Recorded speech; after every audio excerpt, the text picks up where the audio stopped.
Hello and welcome to Gaining Cooperation with Positive Discipline. My name's Kristen Ancker, and I'm going to be your host through this workshop today. I just wanted to take the time to introduce myself and tell you a little bit about how I discovered positive discipline and why I should be teaching it to you today. So before I was mom to my 12-year-old daughter, Maggie, my 9-year-old daughter, Annie, and my 6-year-old son, Walter, I was a Montessori educator. And I taught children 3 to 6 years old. So I was the preschool kindergarten teacher. After that, I became the director of the preschool kindergarten program. So I oversaw 3 classrooms and trained teachers and did workshops for parents. And then I was an assistant head of school at a large Montessori school up in Massachusetts, Oak Meadow School. And it was there when I started to learn more about discipline. So as the assistant head, I was the disciplinarian of the school. So I had a lot of 4-year-old boys in my classroom, and I think it was more so the teachers could just take a deep breath and have a break, some energy out. I had some 13, 14-year-old girls in my office. I remember it was towards the beginning when all the social media came out, and there was the bullying that was going on online. And I had a lot of teachers in my office, and a lot of it was relationship with the assistant teacher and the teacher. And I had a lot of parents in my office. And I always say now I would love to be a fly on the wall because I had such good advice. I thought, I had all this advice for these parents, and I had a lot of the book advice and what I've learned through child development and Montessori and Reggio Emilia education. But what I didn't have quite yet was the experience of being a mom. So fast forward a few years, and my oldest daughter's almost 3, and I'm holding my newborn baby, my second daughter, in my hands, and I am just scared. I'm scared to death. It's, maybe a weekend and my husband's going to work and I'm just holding that baby going, I have to go to the post office today.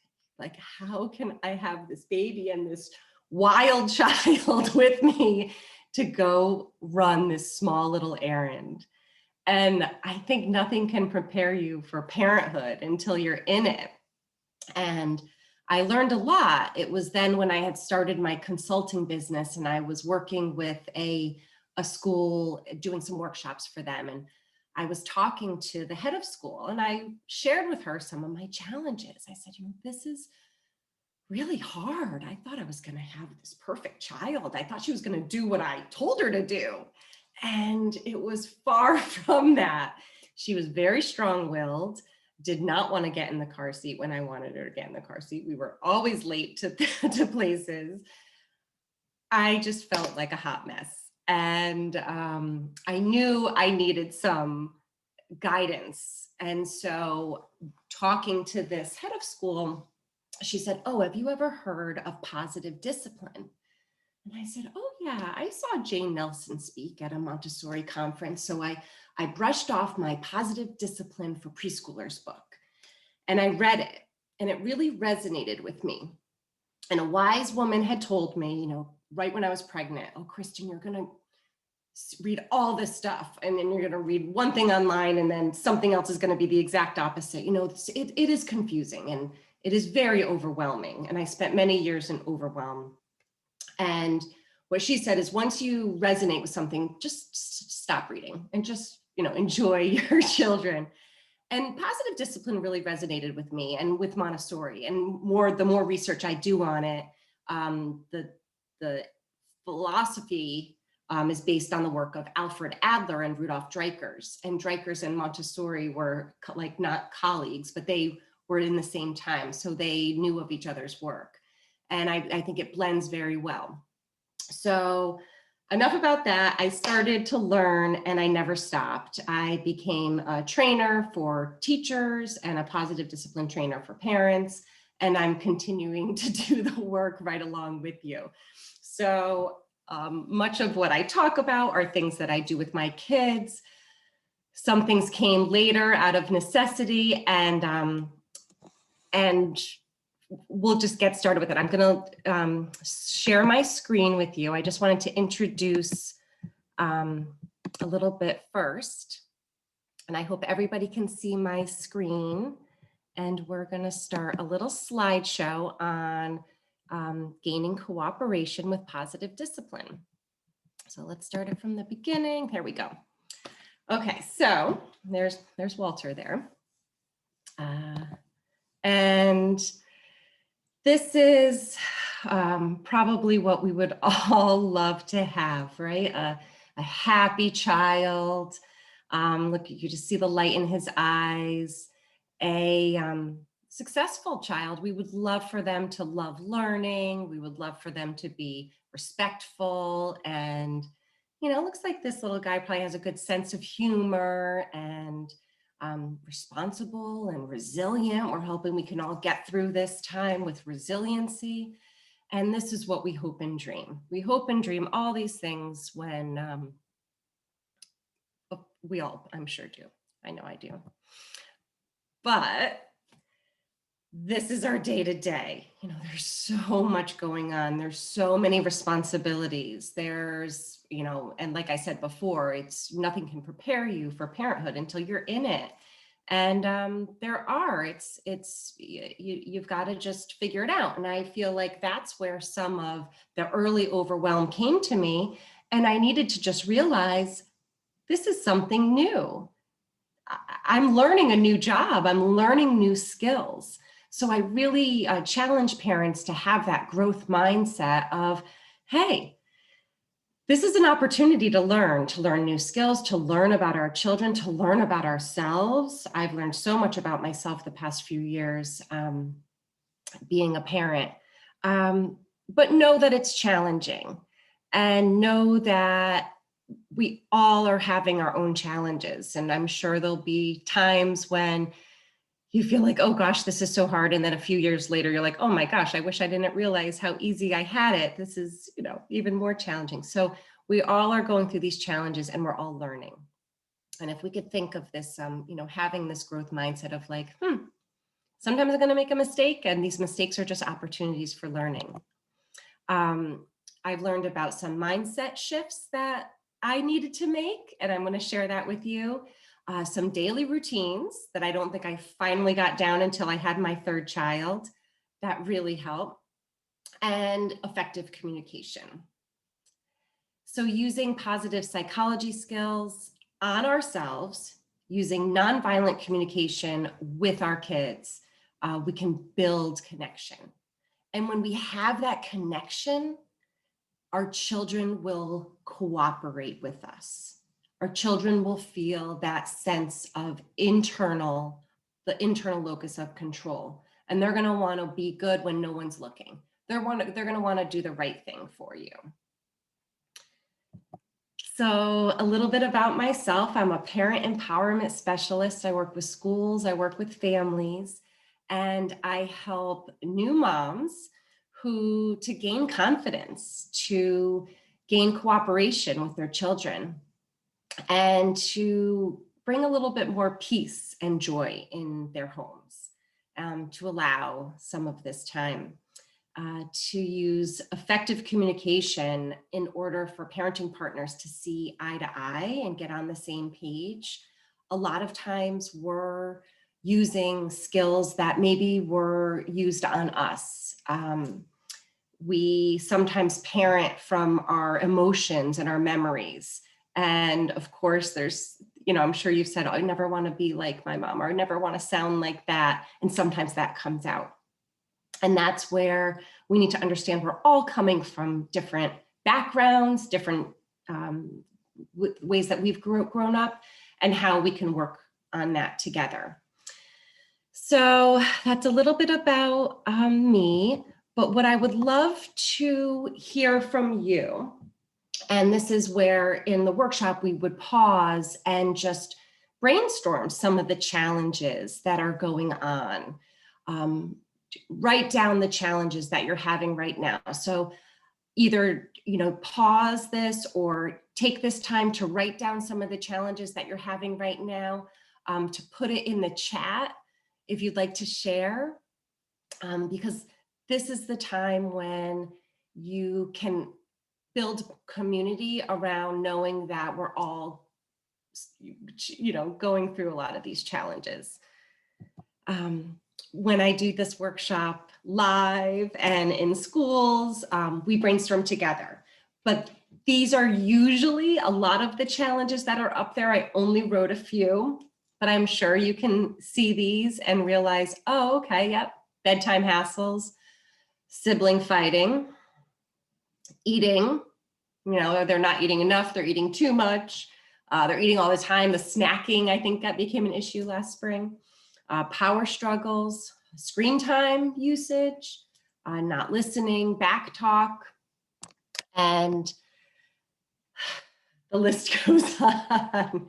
So what I would love for you to do now is close your eyes and imagine and visualize your child, however old your child is, visualize for when they're 25 years old. So maybe that's 18 years from now, maybe that's 20 years from now, maybe that's, just 15 years from now. But visualize your child grown up, fully grown at age 25. And what are the life skills and characteristics? What are the gifts that you would love for this human being to have? And I say the age of 25 because, and this is my nifty brain in the palm of my hand, the age of 25 is when neuroscientists discovered the prefrontal cortex is not finished developing until the age of 25. And we're going to go over that, what that part of the brain does. It's very important. But it's not done developing until the age of 25. So we're in this for the long term. This is long-term parenting. These are our goals. These are our goals. So what would we love to see? And usually these words are up there. They would love for them to be independent. Sometimes people joke and say, I don't want him coming up from the basement. They want them in their own house and apartment. To be kind, to be honest, hardworking, respectful, to want to be with us. That resilience always comes in there. And so much more, to be successful, to feel good in one's own skin, to feel confident, to have that sense of self-worth, that self-esteem. Some people say to be a risk taker, and some people say they want them to be cautious. So we all want different things. And so imagining your child at age 25 coming home for Thanksgiving, and this is what we would love to have. So knowing that these are our goals. This is the long range goals. And how do we show up? How are our kids going to learn this? Is how we show up. So when you're having those bedtime hassles, how are you showing up for your kids? Are you sometimes using a little sense of humor? Are you, figuring out how they work and working with them and being cooperative? We want our kids to be cooperative. Are we being cooperative with them? Are we showing them respect? Treating our children with dignity and respect so they learn how to be that human being, that type of human being. So that's the challenge. And that's what's really hard about parenting is it's in those times where it's so hard, where we're so challenged and we're triggered.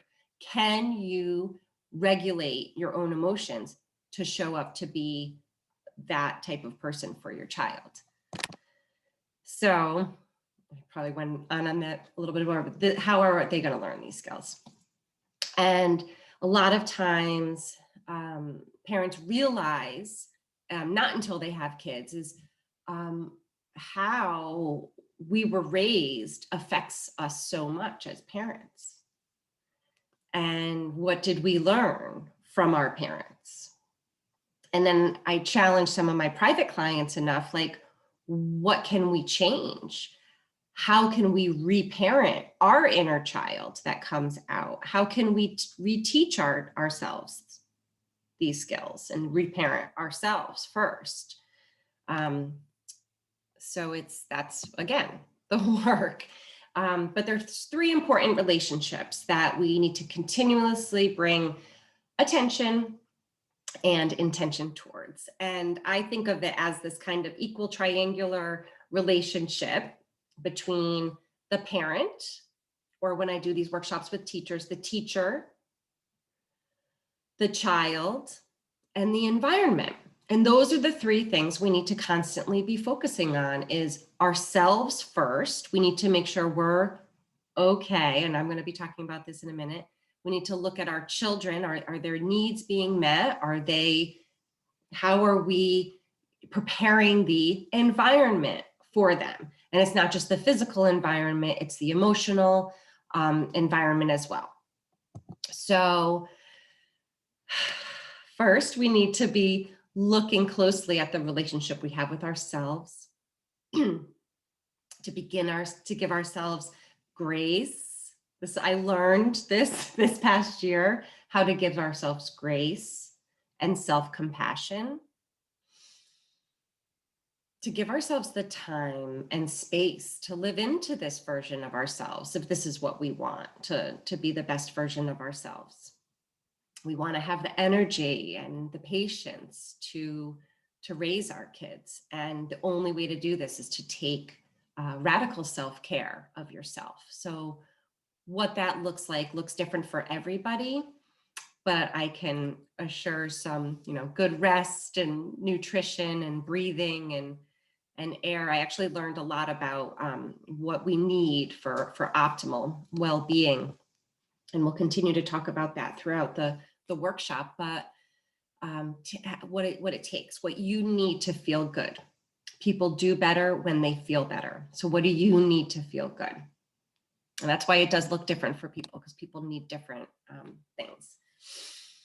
Me personally, I know I need water. I need a lot of water. We need to make sure we're drinking half of our body weight in ounces. So whatever that is, make sure you're drinking water. It's a new habit I just started, having 20 ounces of water first thing in the morning before I start my morning coffee.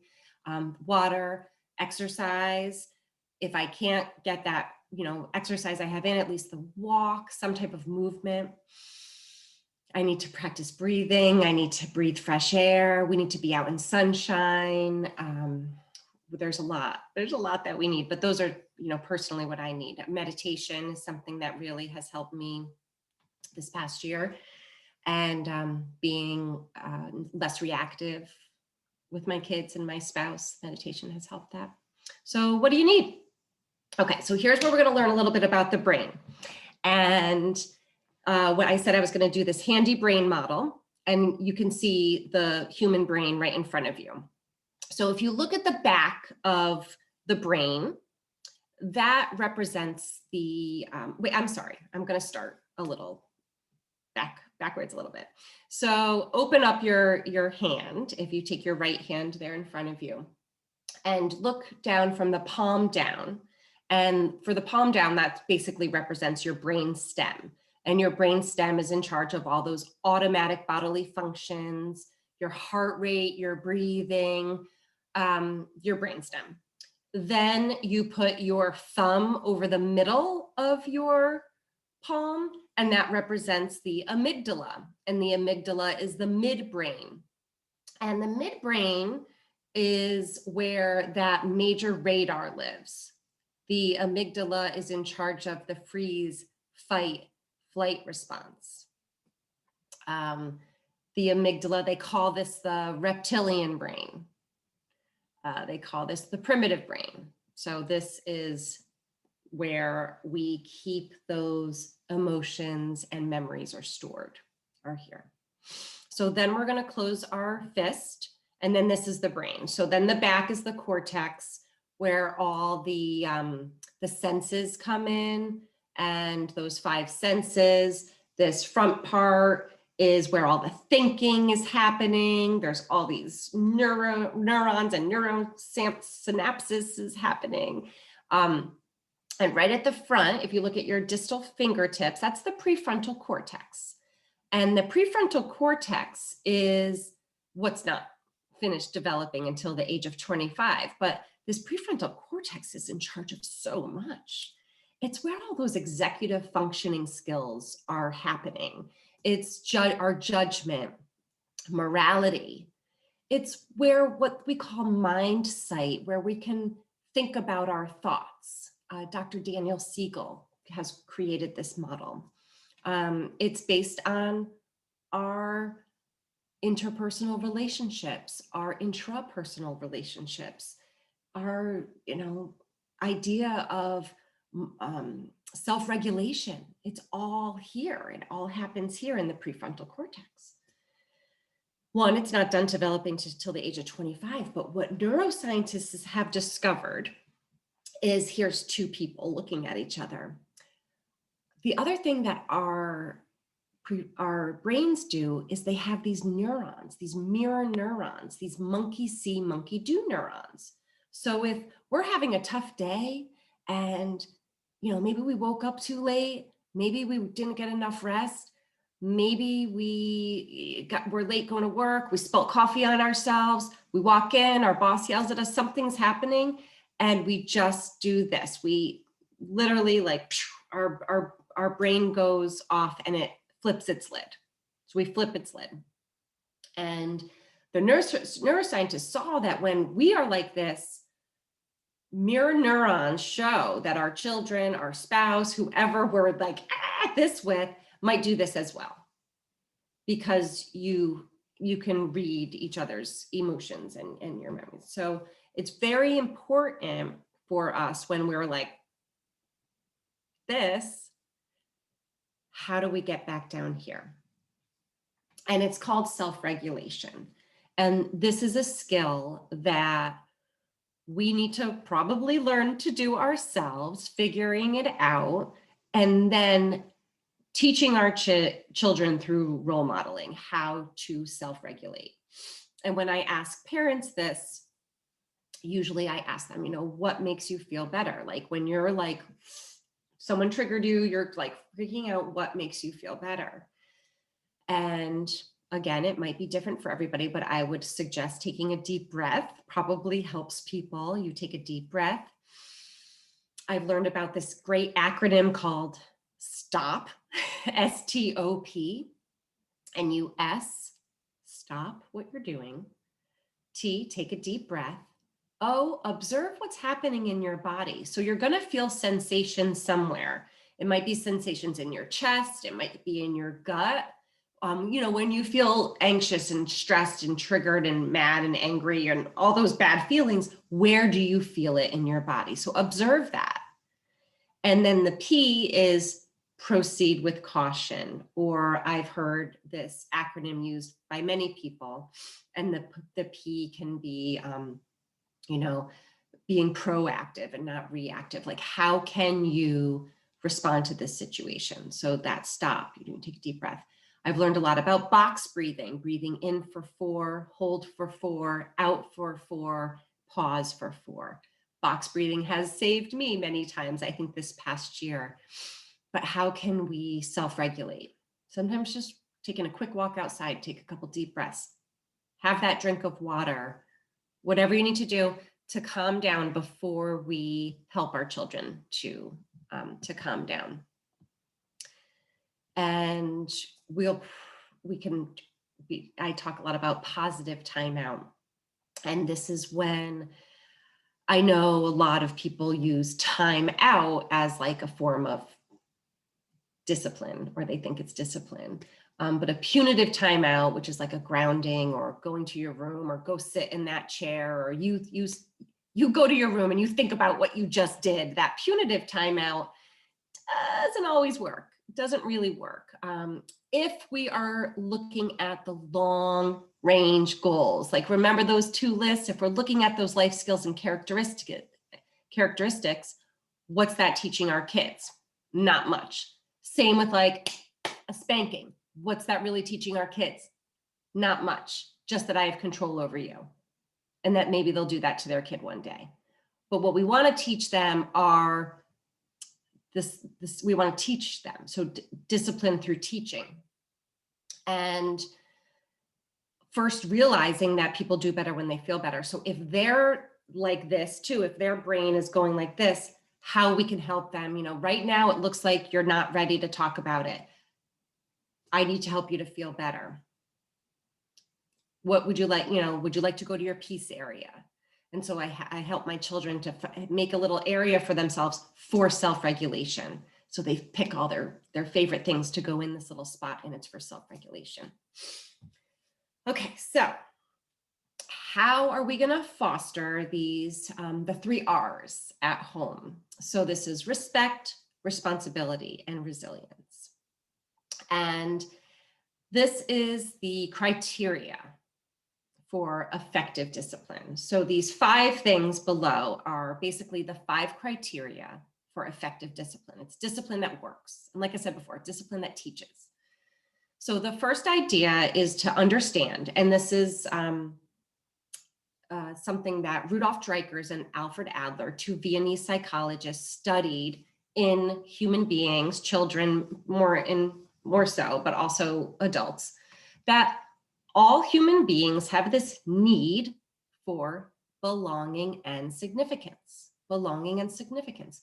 And belonging and significance can also be thought of as love and power.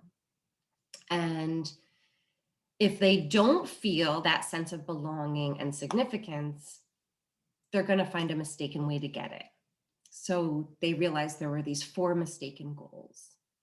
And they noticed misbehavior as either being undue attention, misguided power, revenge, or assumed inadequacy. And that these children all fell in these 4 boxes, these mistaken goals.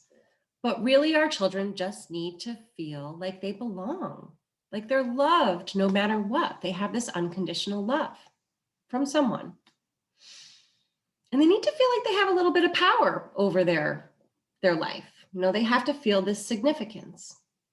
So when they're feeling threatened, they're going to use that misguided power. So how do we go about them in a kind and firm way? Because kindness shows respect for the child, and firmness shows respect for the situation. You're the adult, you have the prefrontal cortex, and you know when to have those limits and boundaries set in a kind and firm way. So I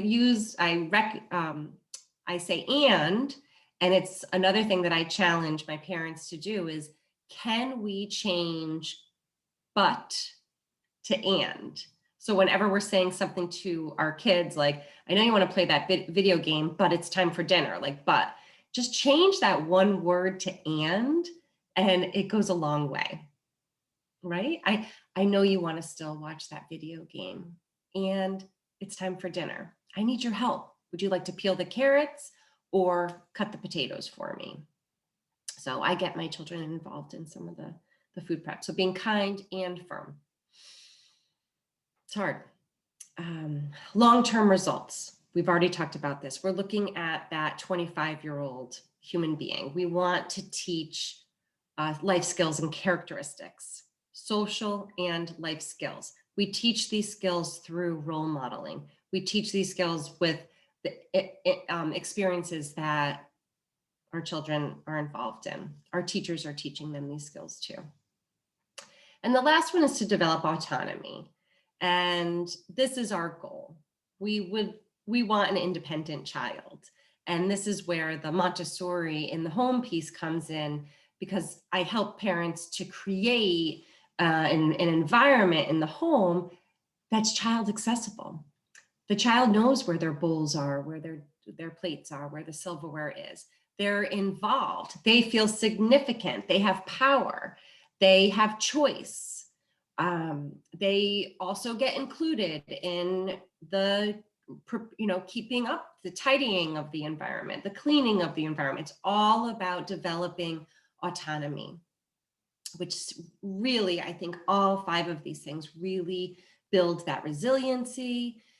It, of course, builds that responsibility, but teaching them that respect for themselves, respect for others, and respect for their environment. Okay, so I'm just going to pause here, and we're going to do a few activities with asking versus telling, and praise versus encouragement, and learning about the importance of connection before correction.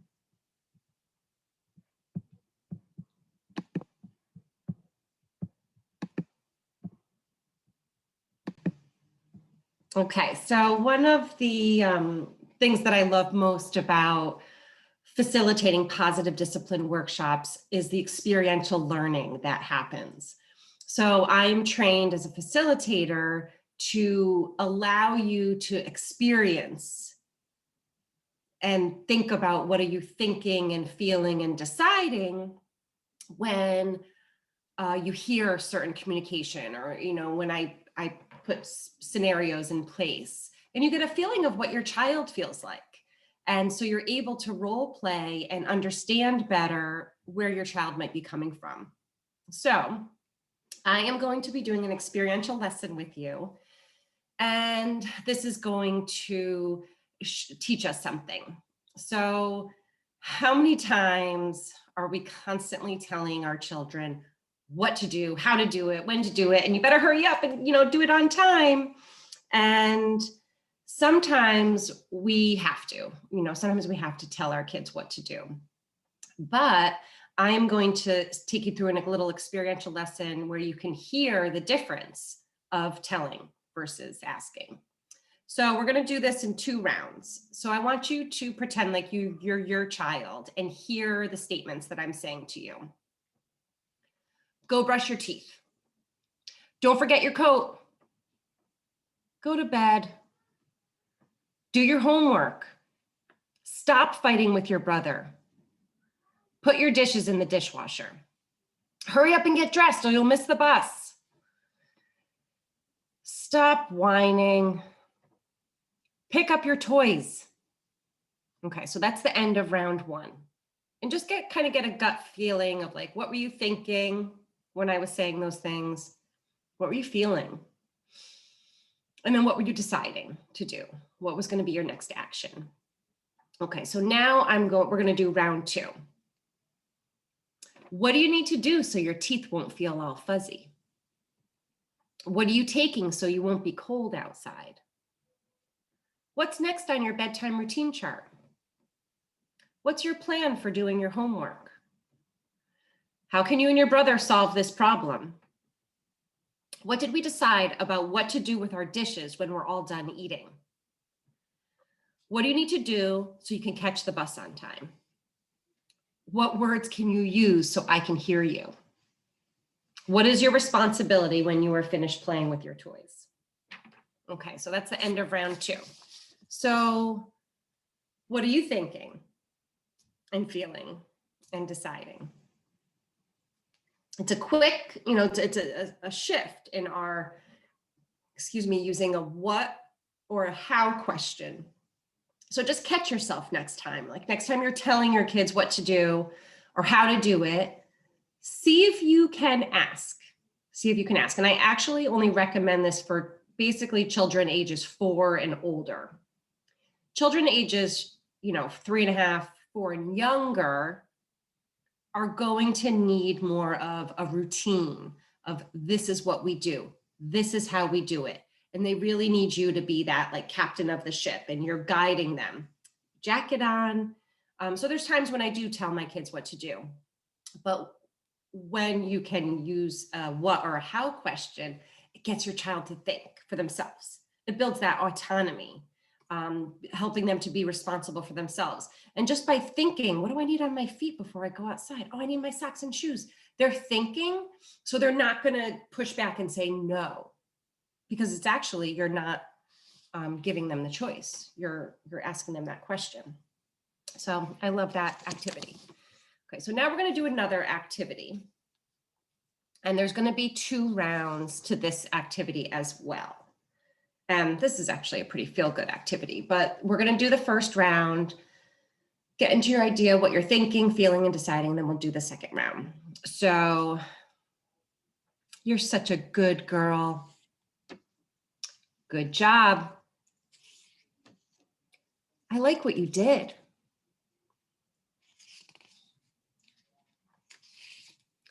Your painting is beautiful. You're so smart. I wish the others could be like you. You did it just like I told you. I like the way you're sitting right here beside me. You did it better than anyone else. I am so proud of you. You're the best player on the team. Okay, so that's the end of round one. Probably feel pretty good, right?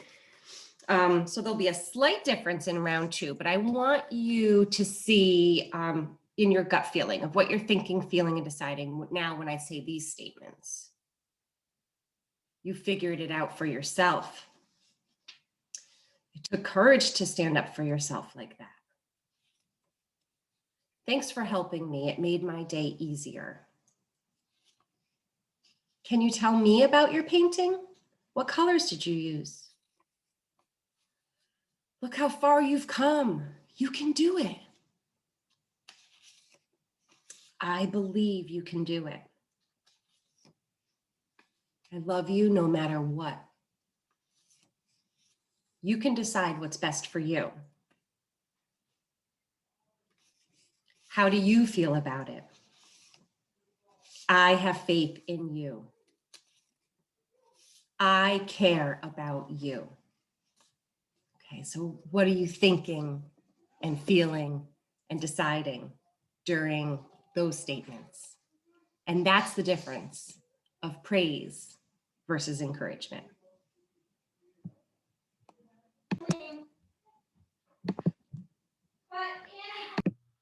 Okay, I'm just going to go back to our workshop or slideshow here. Alrighty, I think you can see that. And let me go to, sorry about this.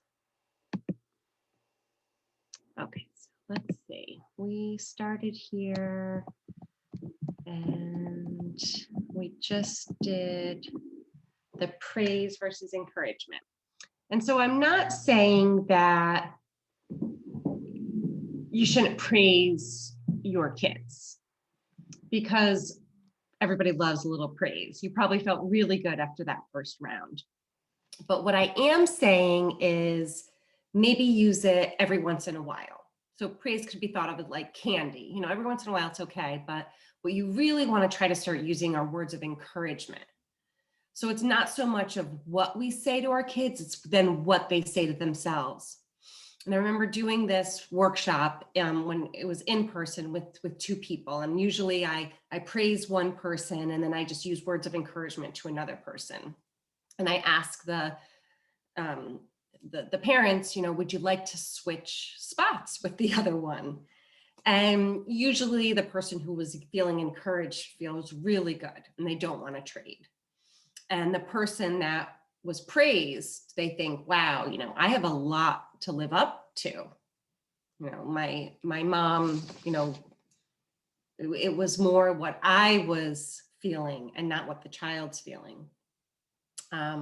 So there's this great article, and feel free to send me an email and I can send you the article. Alfie Kohn wrote the 5 reasons why not to say good job.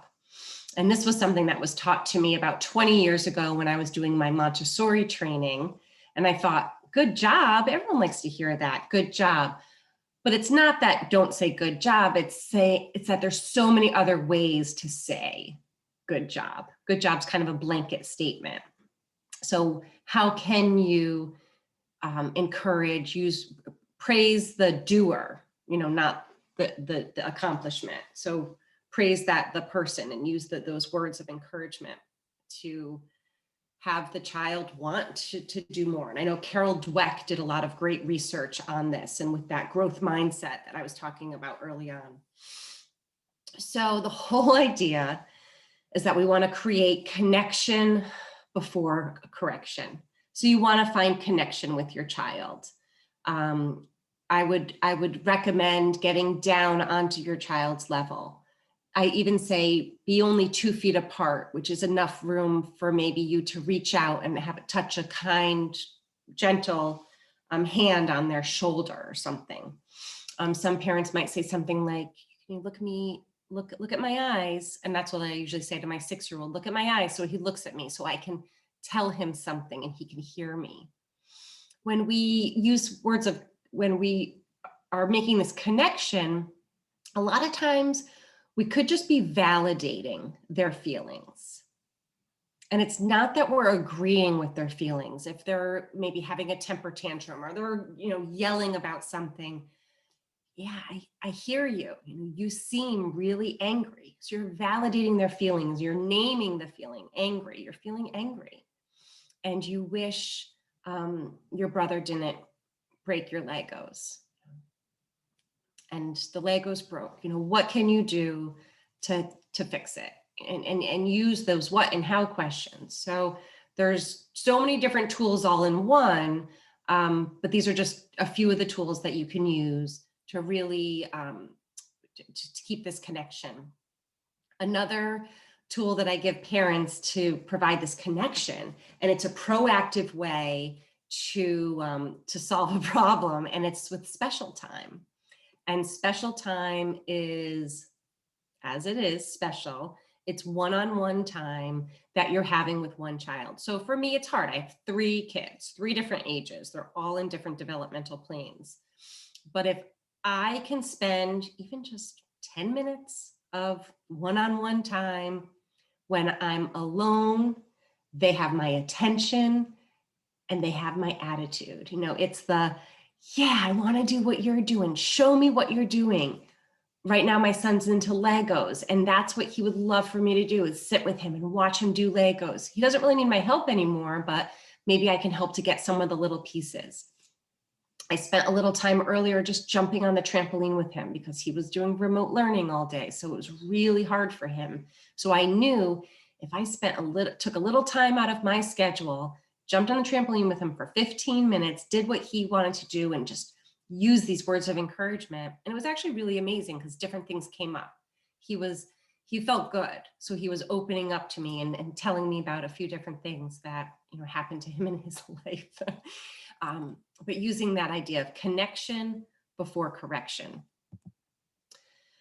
So thinking about the environment, when we're designing our home and our routines, we want to make it completely accessible for our children to develop independence and to learn life skills through chores and purposeful work. So that's another one of the things that I tell my parents, is that there's only really 2 things we need to do. We need to love our kids unconditionally and give them chores. So these chores, not only they're helping them to build responsibility and skills, but they're giving them that sense of accomplishment, and that feeling of self-esteem and self-worth will go a long way. They might begrudgingly do some things, but it's all life skills. It's building on all these life skills and characteristics. Purposeful work, it's not all about doing chores. Purposeful work is so empowering. So as you could see, my daughter Annie's in this first slide, painting butter on the bread for garlic bread. I have out in the center pictures different food prep tools that we use. A banana, they peel the banana by themselves. They chop the banana. There's an apple slicer. What else do I have in there? The tongs. I love these little tongs, and I teach my children at a young age how to cut using a knife so that they can do all this food prep work. Helps them to be better eaters. Setting up maybe your foyer or your mudroom, wherever your kids come in. I have a little small stool there in the last picture. And my daughter is maybe 3 years old in that picture, putting on sandals with that little buckle all by herself. Like, that's hard work. She did it herself. And then I just remember this moment so much. She just she had this breath of like, I did it. I did it. I can do it. And usually when I ask my kids to help me around the house, I'll say, oh man, thank you so much. I really appreciate your help. I couldn't have done it without you. So you really appreciate them. So start thinking of yourself as the captain of the ship and develop consistent boundaries and limits. Remember though, kind and firm at the same time. So we need to guide our kids and role model the behaviors we wish to see. And this is not always going to happen. So something that I always make sure to tell all my families, because I don't want anyone leaving this workshop feeling guilty or any shame of how they treated their kids or told them what to do. But what you can do is only 3 out of 10 times. 3 out of 10 times we have to try to be this positive parent. 3 out of 10 times we have to try to use these skills. You'll see it gets easier over time. Your brain starts to remember, and you can even write yourself little cheat sheets. I do it. I have cheat sheets in all my little cabinets of words of encouragement, and even for myself, words of encouragement for myself. But what we can do, and we're all doing the best we can do with what we've got. So we just have to try. And if you make a mistake, don't beat yourself up about it. Please, please, please. Just know that, put it in your head, oh, next time I'll do it this way differently. So I don't want to discourage anybody. If you're interested in learning more about the Parent Empowerment Program, which is a transformative 3-month program that I am offering right now, book a 20-minute strategy call, and we can figure out one of like your biggest parenting challenges on that call. And I can also tell you about how you can work with me.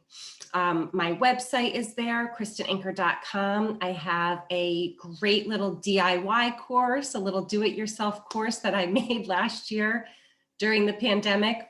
The kids are home now. What are we going to do?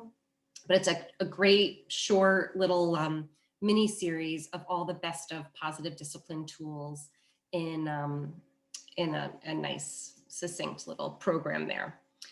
And yes, so thank you so much for taking the time. It really makes a difference in, I believe knowledge is power, and we do better when we know better.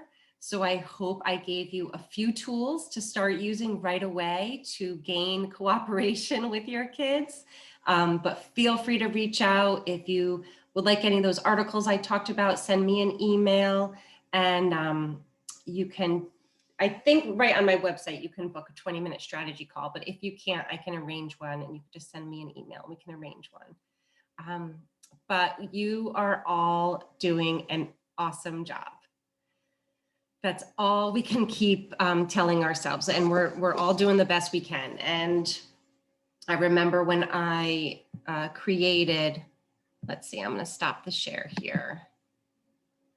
So when I saw that the first slide where the parent is like doing everything, and I even found that slide before the pandemic happened. And this has been a challenging year, to say the least. And what it's taught me is the importance of self-care and the importance of taking care of ourselves first. And I've always known that, but this put it into more, it was a necessity of like, we need to make sure we're the healthiest mentally, emotionally, physically, so that we can be that role model for our kids, so that we have the energy to set up our home in that way, that we want to feel good. We want to feel good. So we want to create an environment for us to thrive and for our kids to grow and to develop optimally. So I wish you all the best of luck. Again, my name is Kristen Ancker, and you can also find more information about me on Facebook. I have a free Facebook group called the Parent Empowerment Group. You probably see a picture of me with my daughter on there. So join us. It makes a difference when you have like-minded people working together for the same goal. So thank you so much, and bye for now.